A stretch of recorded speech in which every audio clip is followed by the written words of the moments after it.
आप देख रहे हैं न्यूज जब बोलेगा हिंदुस्तान।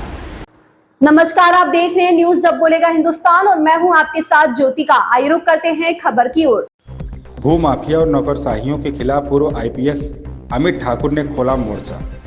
सीतापुर लोकसभा चुनाव संपन्न होते ही सांसद राकेश राठौर द्वारा भूमाफियाओं के विरुद्ध दिए गए बयान अब अमल में ले जाने लगे। आपको बताते चले, सांसद राकेश राठौर पत्रकारों को दिए गए बयान में कहा था कि जल्द ही सीतापुर के भूमाफियाओं के विरुद्ध अभियान चलाकर कार्रवाई कराई जाएगी। भूमाफियाओं पर कार्रवाई हो और उन्हें जेल भेजा जाए, इसके लिए वह हर संभव प्रयास करेंगे।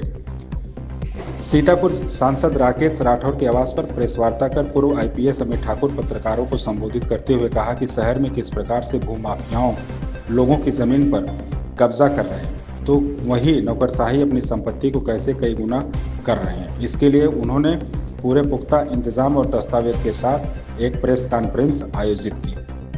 प्रेस वार्ता में सीतापुर मुकेश अग्रवाल का जिक्र करते हुए कहा कि किस प्रकार से भूमाफिया अपनी संपत्ति को अर्जित किया है और लोगों की जमीन पर कैसे कब्जा किया है। अमिताभ ठाकुर सीतापुर सांसद राकेश राठौर के आवास पर पत्रकारों को जानकारी देते हुए कहा कि जब तक इन नौकरशाहियों और भूमाफिया के विरुद्ध कार्रवाई नहीं हो जाएगी तब तक वह चुप बैठने वाले नहीं हैं। इसी के साथ अन्य भूमाफिया की जीवन कुंडली खोली जाएगी। इस अवसर पर सीतापुर सांसद राकेश राठौर, पूर्व आईपीएस अमिताभ ठाकुर, अधिवक्ता नृतन ठाकुर, ब्रिज बिहारी व अन्य लोग प्रेस कॉन्फ्रेंस में मौजूद रहे। कुलदीप वर्मा की रिपोर्ट है। मैं राष्ट्रीय अध्यक्ष हूँ आजाद अधिकार सेना का। आज सीतापुर आने का मुख्य उद्देश्य सीतापुर सांसद श्री राकेश राठौर के साथ मिलकर हम लोग सीतापुर अगेंस्ट करप्शन के नाम से एक कार्यक्रम प्रारंभ कर रहे हैं, जिसमें आज हमने 5 व्यक्तियों का, जिसमें एक यहाँ के स्थानीय डीडीओ हैं, एक जेई हैं, 3 अन्य लोग हैं जो सामान्य रूप से जिन्हें हम माफिया की श्रेणी में मानते हैं। इन 5 व्यक्तियों पर हम प्राथमिक कार्रवाई प्रारंभ करने वाले हैं, जिनमें जो स्थानीय डीडीओ हैं उनके संबंध में हमने यह एक रिपोर्ट भी जारी की है कि किस प्रकार से 3 एफआईआर होने, वसूली आदेश होने और तमाम अन्य गंभीर आरोपों के बाद भी उन्हें लगातार महत्वपूर्ण पदों पर रखा जा रहा है, कार्रवाई नहीं हो रही है।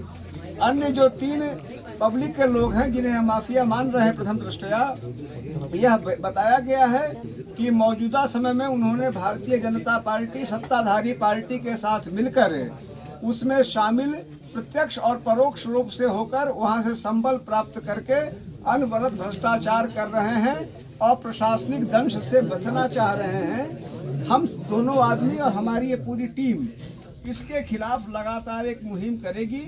जो भी हमारे वश में संभव होगा हम इन भ्रष्टाचार के संदर्भों को जहां तक संभव होगा ले जाने का प्रयास करेंगे। यह 5 नाम जो आज हमने चयनित किए हैं प्रथम कार्रवाई के लिए, वह 5 नाम, उसमें पहला है श्री वर्मा जेई हैं, दूसरे हैं श्री हरीश चंद्र प्रजापति डीडीओ हैं सीतापुर के, श्री राम नारायण राठौर, श्री संदीप जायसवाल और श्री मुकेश अग्रवाल। प्राथमिक स्तर पे हम इन 5 व्यक्तियों के विरुद्ध कार्रवाई के लिए यह अभियान शुरू कर रहे हैं।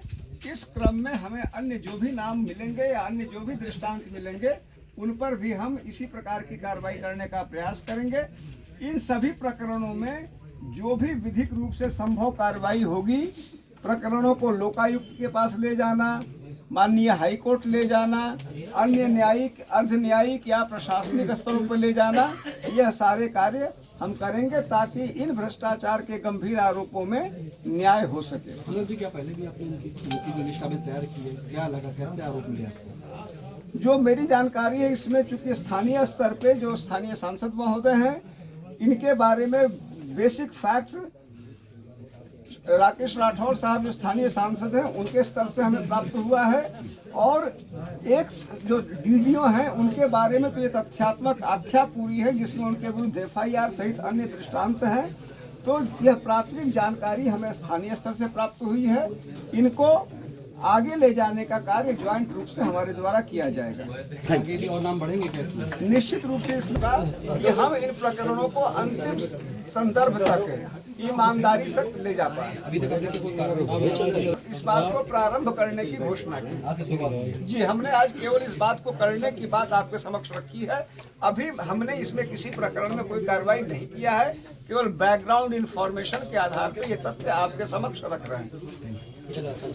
इस खबर में बस इतना ही। बने रहिए न्यूज जब बोलेगा हिंदुस्तान के साथ।